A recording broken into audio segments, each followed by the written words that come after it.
Okay, so here is our October results video. We had, oh, sorry, November. Oh my gosh. Oh my gosh. I can't believe how close it is to Christmas already. November results video. We had a pretty good November. We had some sales.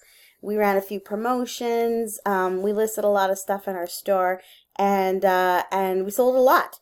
Part of the reason is we have a cool consignment going on right now, and it's got all of these action figures, Star Wars action figures, Marvel, G.I. Joe, and a few others. And just because they're all new in the package, they've just been selling phenomenally for Q4, presumably for Christmas presents. So we've been quite happy about that. They're not the most exciting sales, but they really do pay the bills. So we've been very happy. We came in just right around $30,000 for the month, which is a bit lower than we were hoping for, but that's plenty. It's good. It keeps our business going. We're pretty happy with those results. So here are a few highlights from the month. We'll start with these awesome skates. These were actually a consignment item too. A pair of skates worn by and signed by the Russian Rocket, Pavel Bure, number 10, former Canucks player. This was a very cool sale for us. The skates were fun. Johan tried them on; they fit him perfectly. He almost wanted to go in his for a skate with them, but that didn't really make sense. Might have devalued them a bit. So we had these authenticated last year. It took a little while to sell, but we actually did take an offer of these of 519 US. So we were pretty pumped with that sale, and they went to a local, presumably a Canucks fan too. So we were pretty happy about that sale. Moving on, this was a interesting one. This is a bunch of Tandy computer software. So you see these are from the 80s. These are like 5¼ inch floppy disks. Remember these things? Oh my God. Like I barely am old enough to remember these myself, only having used them a few times. But there were some interesting old games in here. Pitfall, Canyon Climber, the Dallas Quest. I mean, stuff that I've never even heard of and don't really remember from my youth, but we knew there was some pretty rare games in here. We've been very successful with computers, old software, and computer ephemera. So this was an exciting sale for us.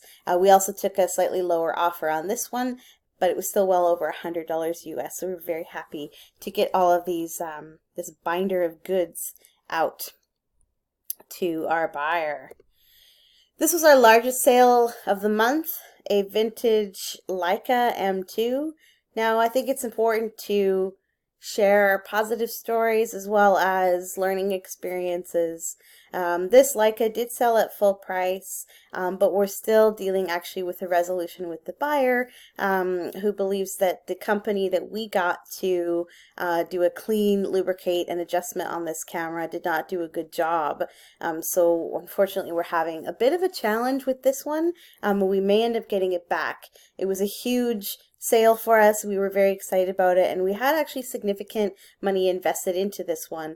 We paid 400 Canadian for it and had it serviced for 250 Canadian. So we were pleased with the profit. Not pleased that we may be getting it back. Unfortunately, that's just how it goes sometimes. For whatever reason, things can happen in transit.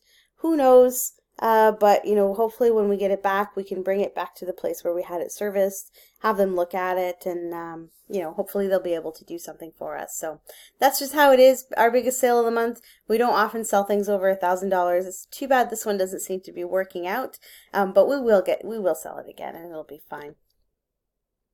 Okay, this sale I love. So $44.99. This sold fast, same day they were posted.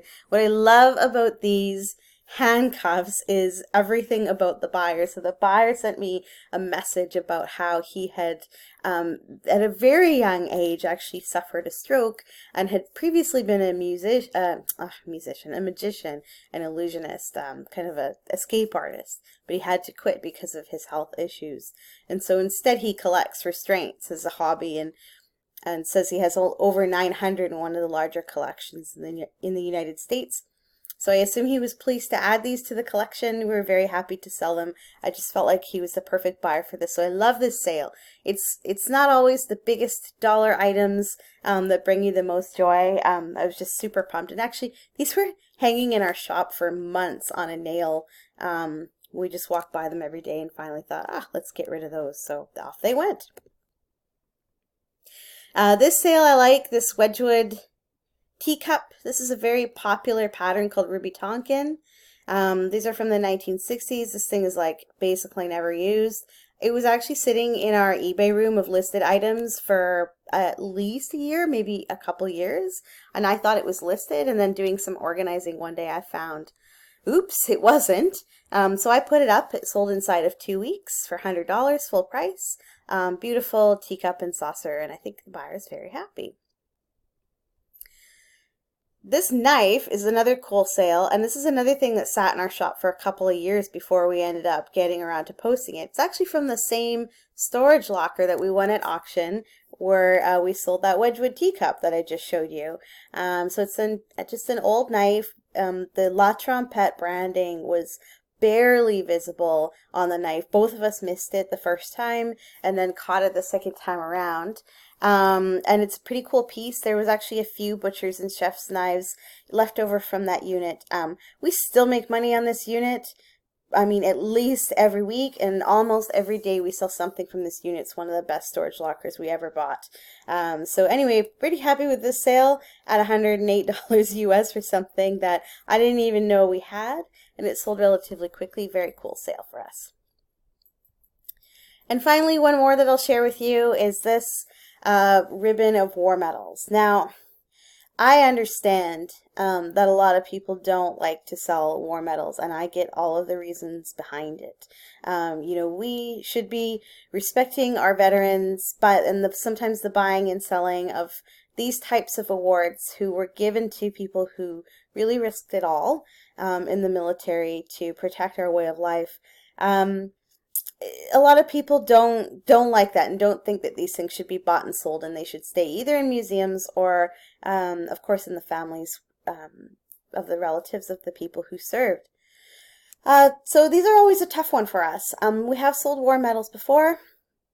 This was actually given to us by a client who received it, who's running like a moving company and sort of doing some junk hauling, and it was actually given to him by the person who lived in the house, who he thinks was either the person who originally received them or who was related to them. There were actually 2 other bars with this, and just said, you know, I don't want these, you know, pass them on to a collector, do whatever you want with them. So the family, I guess, they willingly gave them up. We don't know exactly where they came from. We know it's from Vancouver, but that's all we know. These sold the same day, $749.99 US. Very quick sale. The big value in these medals is these 2 on the right, especially the one on the right, a service medal with the Hong Kong tag on it. Super rare, very hard to find. These are these other ones here are not so rare. These are actually pretty common, but those 2 on the right are tough to find. And finding a 7-bar ribbon like this is, or 7-medal ribbon is pretty rare to find. And this is actually from the same one. I think in my last video from October, I have the Hong Kong Police Service medal that we sold for about $500 US that went back to Hong Kong. These were actually from the same lot of medals, so I guess from the same person. So we're happy with that sale. I know it went to a collector who really appreciates and values these things and loves what they represent. So so we feel pretty good about where they went and know that they will be enjoyed and respected the way that they should be. So that's our sales video for November. We are already off to a great start in December with lots of awesome sales as we get through Cyber Monday and closer to Christmas. We hope it's only going to ramp up, so we're looking forward to sharing with you our cool finds from December. We'll talk to you next month.